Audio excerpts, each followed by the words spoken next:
وعلى آله وصحبه أجمعين أما بعد الحمدللہ 4 پارے کی تفسیر خلاصۂ تفسیر تو نہیں خلاصۂ تفسیر مکمل ہو گئے. آج 5ویں پارے کی تفسیر ہے.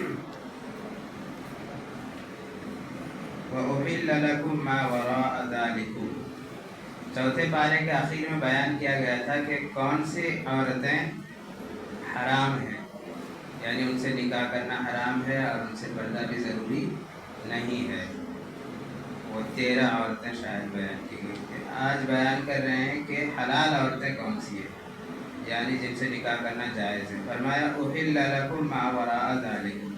ان 13 کے علاوہ جو بھی ہیں وہ سب حلال ہیں، ان سے نکاح کرنا درست ہے. لیکن آگے فرمایا ان تبتغوا باموالکم. مہر ادا کرنا بہت ضروری ہے. جو شخص مہر نہ ادا کرنے کی نیت سے نکاح کرتا ہے، یعنی وہ نکاح کرتا ہے اور ذہن میں یہ ہے کہ مہر ادا نہیں کروں گا، اس سلسلے میں حدیث میں وعید آئی ہے کہ ایسا شخص زناکار ہے. ایسی نیت نہیں رکھنی چاہیے، بلکہ نکاح کرتے وقت نیت یہ ہو کہ ہم مہر ادا کر دیں گے، اور بہتر تو یہ ہے کہ فوراً ادا کر دے، اور اگر وسعت نہیں ہے تو بعد میں ادا کرے یا آہستہ آہستہ ادا کرے، لیکن ادا کرنے کی بہرحال نیت ہونی چاہیے. آگے فرمایا الرجال قوامون علی النساء، کہ مرد حضرات کو اللہ تعالیٰ نے عورتوں پر حاکم مقرر کیا. تو عورتوں کی چاہیے کہ مردوں کے محکوم بن کے رہے، ان کی تابعداری کرے، ان کے فرمانبردار رہے. لیکن پھر مردوں کو حاکم مقرر کیا تو وہ حاکم مقرر کیا، ظالم مقرر نہیں کرنا کہ وہ ظلم نہ کرے، ہرگز نہ کرے. فرمایا کہ اپنی بیوی کو ہرگز نہ مارے اور ان کے ساتھ حسن سلوک کرے. تو حاکم بنانے کا مطلب یہ نہیں ہے کہ ظلم شروع کر دے اور جیسا جی چاہ رہا ہے ویسا ہی حکم دے، بلکہ شریعت کے موافق حکم دے.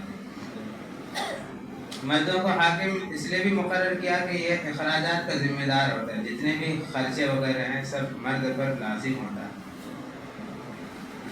آگے بیان فرمایا واللاتی تخافون نشوزہن. اگر عورتیں نافرمان ہو جائیں تو ان کو سدھارنے کے لیے 3 طریقے بتائیں. نمبر 1 فعظوہن، ان کو نصیحت کیا جائے، ان کو سمجھایا بجھایا جائے. وہجروہن فی المضاجع، اگر وہ اس پر بھی آمادہ نہ ہو، نافرمانی کرتی رہے، تو فرماتے ہیں کہ ان کے بستر الگ کر دیں. یہ دوسرا. اور تیسرا فرمایا کہ اگر تب بھی نہ سدھرے اور نافرمانی کرتی رہے شوہر کی، تو فرمایا وَاضْرِبُوهُنَّ، ان کو شرعی حدود میں رہتے ہوئے سزا بھی دے سکتا ہے، لیکن شرعی حدود میں رہتے ہوئے.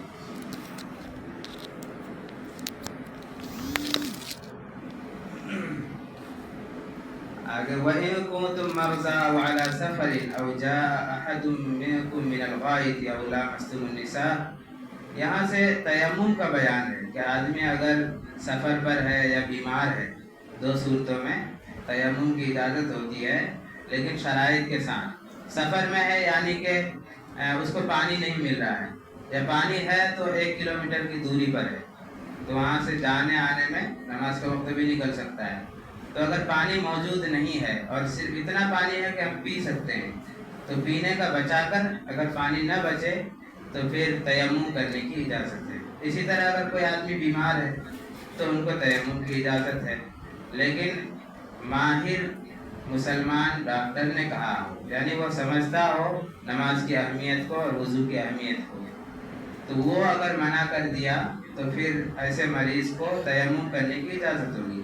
تیمم جو ہے وضو اور غسل کا ایک ہی ہے، یعنی زمین پر ہاتھ مارے اور پھر اس کو جھاڑ لے اور چہرے پر مل لے، اور پھر دوسری مرتبہ زمین پر ہاتھ مارے اور دائیں ہاتھ سے بائیں ہاتھ پر اور بائیں ہاتھ سے دائیں ہاتھ پر مل لے. بس یہ تیمم ہو گیا. مسح اور پیر کا نہیں ہے. اسی طرح غسل میں بھی ایسا نہیں ہے کہ پورے بدن پر مٹی ملے، ایسا نہیں. یہی 2 چہرے پر اور ہاتھ پر اگر مل لیا مٹی تو پھر کافی ہے. اور یہ نبی صلی اللہ علیہ وسلم کی امت کے ساتھ خاص ہے. یہ پہلی امتوں پر تیمم نہیں تھا، صرف وضو تھا. اور یہ بھی کہ مسجد ہی میں نماز ہوتی تھی، مسجد کے باہر نماز پڑھنا جائز نہیں تھا.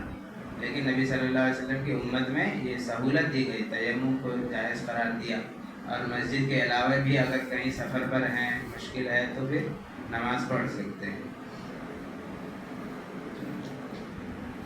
ان اللہ یأمرکم ان تؤدوا الامانات الی اہلھا، یہاں امانت کو ادا کرنے کے بارے میں حکم دیا کہ کوئی بھی کسی کو اگر امانت دے تو اس کو ادا کر دینا چاہیے، اس میں خیانت نہیں کرنا چاہیے۔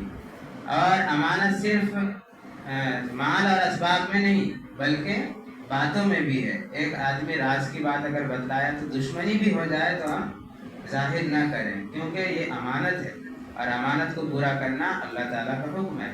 یہ آیت نازل ہوئی تھی اس وقت جب نبی صلی اللہ علیہ وسلم ہجرت کر کے مکہ جا رہے تھے، مدینہ جا رہے تھے، تو حضرت عثمان بن طلحہ سے جو کعبے کے چابی کے مالک تھے ان سے چابی مانگی کہ مجھے 2 رکعت نماز پڑھنے دو، تو انہوں نے انکار کر دیا تھا۔ تو نبی صلی اللہ علیہ وسلم نے فرمایا کہ ایک دن آئے گا کہ میرے قبضے میں چابی ہوگی، میں جسے چاہوں گا دوں گا۔ پھر نبی صلی اللہ علیہ وسلم چلے گئے مدینہ ہجرت کر کے۔ جب مکہ فتح ہوا تو چابی نبی صلی اللہ علیہ وسلم کے ہاتھ میں آئی، اور نبی صلی اللہ علیہ وسلم نماز پڑھنے کے بعد وہ چابی حضرت عثمان بن طلحہ ہی کو دے دیے۔ یہ ہے جگر گردے کا کام کہ جس نے انکار کیا تھا اور منع کر دیا تھا اور نماز پڑھنے نہیں دیا تھا، ان کو پھر چابی عنایت فرمانے کے بعد اللہ کے نبی صلی اللہ علیہ وسلم نے فرمایا کہ یہ چابی تمہارے خاندان میں قیامت تک رہے گی، اور ابھی جو جس کے قبضے میں چابی ہے خانہ کعبہ کی وہ حضرت عثمان بن طلحہ رضی اللہ عنہ کے خاندان ہی سے ہے۔ چاہے بادشاہ کوئی بھی بنے، حاکم کوئی بھی بنے، لیکن چابی کی کفالت انہی کے ذمہ ہے۔ تو بعد میں یہ ایمان لائے، اس وقت ایمان نہیں لائے تھے۔ تو خیر یہ تو ایک مخصوص واقعے کے تحت آیت نازل ہوئی کہ امانت دار کو امانت لوٹا دو، لیکن یہ حکم عام ہے، سب کے لیے ہے، جس کے پاس بھی جو امانت ہو وہ اس کو لوٹا دینا چاہیے۔ آگے اللہ تعالیٰ نے فرمایا یا ایھا الذین آمنوا اطیعوا اللہ واطیعوا الرسول واولی الامر منکم، 3 لوگوں کی 3 ذات کی اطاعت کرنے کا حکم دیا۔ ایک اللہ کی ذات، اللہ کی اطاعت کرنا ہے، نمبر 2 اللہ کے رسول کی اطاعت یعنی بات ماننا ہے، اور نمبر 3 اولی الامر یعنی فقہاء جو مسائل کو قرآن اور احادیث سے نکالتے ہیں۔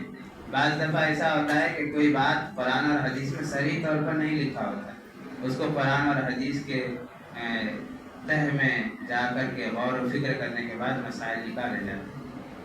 جہاں تک مسئلہ ہے کہ جو مسئلہ قرآن میں صاف لکھا ہوا ہے اس میں تو کسی کی بات نہیں ماننا ہے، ڈائریکٹ قرآن ماننا ہے، اور اگر جو بات حدیث میں صاف طور سے ہے وہ تو حدیث ڈائریکٹ ماننا ہے۔ لیکن جو بات ہے قرآن اور حدیث میں نہیں ہے، قرآن اور حدیث میں تو ہے لیکن واضح طور پر نہیں ہے کہ ہم اس کو فوراً سمجھ لیں، تو پھر اس وقت فرمایا وَأُولِي الْأَمْرِ مِنْكُمْ، جو حکم والے ہیں، یعنی اس سے مراد علماء نے بیان فرمایا کہ وہ فقہاء ہیں جو قرآن اور حدیث سے مسائل نکالیں۔ آگے فرمایا فَإِن تَنَازَعْتُمْ فِي شَيْءٍ فَرُدُّوهُ إِلَى اللَّهِ وَالرَّسُولِ، یہاں اجتہاد اور قیاس کا ثبوت ہے کہ مسائل کا اجتہاد کیا جائے گا، جہاں مسئلہ صاف طور سے قرآن اور حدیث میں نہیں ہوگا تو اجتہاد کیا جائے گا اور قیاس کیا جائے گا اس میں۔ آگے فرمایا وَلَوْ أَنَّهُمْ إِذْ ظَلَمُوا أَنفُسَهُمْ جَاءُوكَ، یہاں اصل تو قرآن کریم کی آیت نازل ہوئی تھی منافقین کے بارے میں، کہ منافقین نے اندرونی طور پر نبی صلی اللہ علیہ وسلم سے دشمنی رکھی اور اوپر ظاہر کیا میں مسلمان ہوں، اور بہت سارے راز کی باتیں کافروں کو بتاتے تھے۔ جنگ کے موقع پر جو بھی میٹنگ ہوتی تھی اس سلسلے میں خفیہ طور پر پہنچاتے، تو یہ بڑا جرم کیا ان لوگوں نے۔ تو اللہ تعالیٰ نے فرمایا کہ انہوں نے اپنے جانوں پر ظلم کیا، اور اگر وہ آئیں اور آپ اس کے لیے استغفار کریں تو فرمایا وَلَوَجَدُوا اللَّهَ تَوَّابًا رَحِيمًا، تو اللہ تعالیٰ کو توبہ قبول کرنے والا اور رحم کرنے والا پائے گا، یعنی ان کی توبہ اللہ تعالیٰ قبول فرما لے۔ تو یہاں فرمایا کہ اگر وہ توبہ کرے، یہ نہیں فرمایا بلکہ اللہ کے رسول ان کے لیے توبہ کرے، یعنی استغفار کرے، اللہ سے معافی چاہے تو اللہ تعالیٰ معاف فرما دے گی، یعنی بڑا جرم ہے۔ تو اس وقت جب نبی صلی اللہ علیہ وسلم حیات سے تھے تو اس وقت کی بات ہے، لیکن اب جب کہ نبی صلی اللہ علیہ وسلم دنیا سے پردہ فرما گئے ہیں، اگرچہ اپنے قبر مبارک میں حیات سے ہیں اور ہمارے سلام کو ہم جب سلام کریں وہاں جا کر سنتے ہیں، تو ابھی بھی اگر کوئی جائے مدینہ تو وہاں نبی صلی اللہ علیہ وسلم سے استغفار کی درخواست کرے. پہلے سلام کرے السلام علیکم یا رسول اللہ، اس کے بعد پھر استغفار کی درخواست کرے، کیونکہ قرآن کریم میں ہے کہ اللہ کے رسول اگر کسی کے لیے استغفار کرتے ہیں تو ان کو اللہ تعالیٰ معاف فرما دے. سورہ فاتحہ میں آیا تھا کہ اہدنا الصراط المستقیم صراط الذین انعمت علیہم، کہ ان لوگوں کا راستہ جن پر آپ نے انعام فرمایا. تو کن پر انعام فرمایا وہ یہاں آیت ہے. فَأُولَٰئِكَ مَعَ الَّذِينَ أَنْعَمَ اللَّهُ عَلَيْهِمْ، جن پر اللہ تعالیٰ نے انعام فرمایا. من النبیین، وہ نبی ہیں، انبیاء کرام ہیں. والصدیقین، اور صدیقین ہیں، صدیقین سے مراد صحابہ. والشہداء، اور جو اللہ کے راستے میں شہید ہو گئے. والصالحین، اور بزرگان دین، یعنی جو نیکی پر ہیں اور اللہ اور اس کے رسول اللہ صلی اللہ علیہ وسلم اور صحابہ کے طریقے پر ہیں، اس کو صالحین کہتے ہیں. تو ان لوگوں کے پیچھے چلنا چاہیے. اب رسول اور نبی تو ہمیشہ کے لیے نہیں ہے، اسی طرح صحابہ بھی نہیں ہے، شہید بھی تو ہوں گے. تو جو شہید ہو گئے تو وہ دنیا سے چلے گئے. اب یہ ایک لاسٹ ہے صالحین، نیک لوگ، ان سے تعلقات رکھنا چاہیے اور ان سے معلوم کرتے رہنا چاہیے، اپنے احوال بتا کر اپنے دل کی اصلاح کی غرض سے مسائل پوچھتے رہنا چاہیے، تعلق قائم رکھنا چاہیے.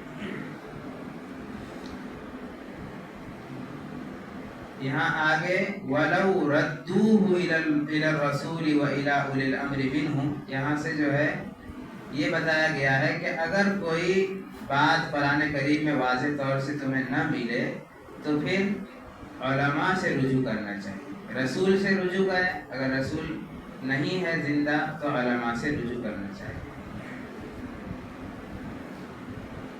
آگے وَإِذَا ضَرَبْتُمْ فِي الْأَرْضِ فَلَيْسَ عَلَيْكُمْ جُنَاحٌ أَن تَقْصُرُوا مِنَ الصَّلَاةِ، یہاں صلاۃ الخوف اور صلاۃ القصر کے بارے میں ہے کہ اگر کوئی سفر میں ہے تو نماز کو قصر کرے، یعنی ظہر کی نماز 2 رکعت پڑھے، عصر کی نماز 2 رکعت پڑھے، عشاء کی نماز 2 رکعت پڑھے. اور جو سنت ہے، سنت مؤکدہ، وہ معاف ہو جاتا ہے سفر کے اندر. باقی فجر مغرب کی نماز جو 2 رکعت اور 3 رکعت ہے وہ باقی رہے گی. اور ظہر عصر اور عشاء کی نماز قصر ہو جائے گی، 2 رکعت ہو جائے گی. 4 رکعت پڑھنا درست نہیں ہوگا. اگر کہیں امام بنا دیا گیا تو بھی وہ 2 ہی رکعت پر سلام پھیر کر کہے گا کہ آپ جو مقیم حضرات ہیں وہ بقیہ نماز پوری کر لیں. اور صلاۃ الخوف یہ جنگ کے موقع پر ہوتا ہے کہ کچھ لوگ نماز کے لیے کھڑے ہوتے ہیں اور کچھ لوگ جنگ کی طرف متوجہ ہوتے ہیں، تو وہ اپنے موقع پر اس کی تفصیل آئے. اچھا، مسافر تو انسان اگر اپنے علاقے سے نکل گیا اور تقریباً 77 کلومیٹر 77 یا 78 کلومیٹر کے 77 کلومیٹر دور کا سفر ہے تو وہ مسافر ہے. لیکن وہ اس وقت ہوگا جب کہ اپنے علاقے سے نکل جائے.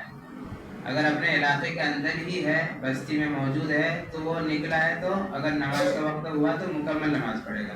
علاقے سے نکل گیا، اب اس کی نیت جو ہے 77 کلومیٹر دور کی ہے تو وہ مسافر ہے. اور پھر وہاں جانے کے بعد 15 دن سے کم رہنے کی نیت ہے تو بھی مسافر رہے گا.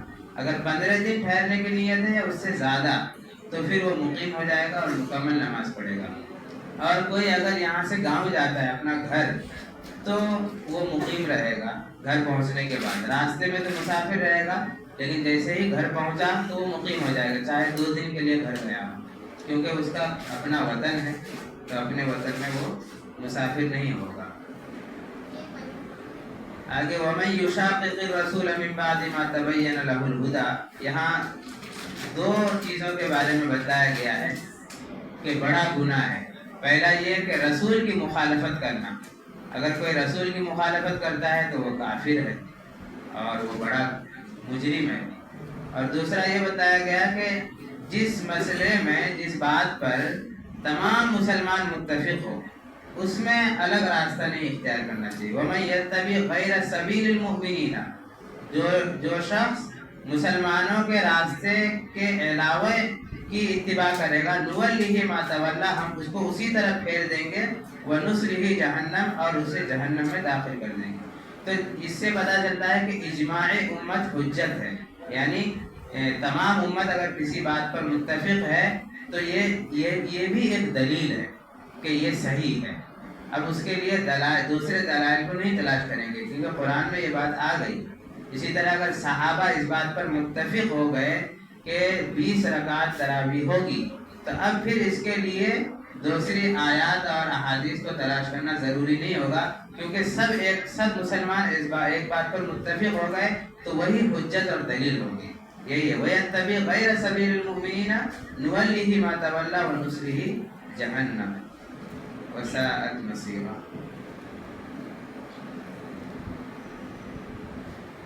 مذبذبین بین ذلک لا الہ ہؤلاء ولا الہ ہؤلاء۔ یہاں منافقین کی دلی اور ذہنی حالت کو بیان کر رہے ہیں کہ یہ ہمیشہ ہیج پیج میں رہتے ہیں، دونوں طرف رہتے ہیں، کبھی ادھر کبھی ادھر، اور ہمیشہ اس ڈر میں رہتے ہیں کہ کہیں ہمارے خلاف کوئی آیت نازل نہ ہو جائے۔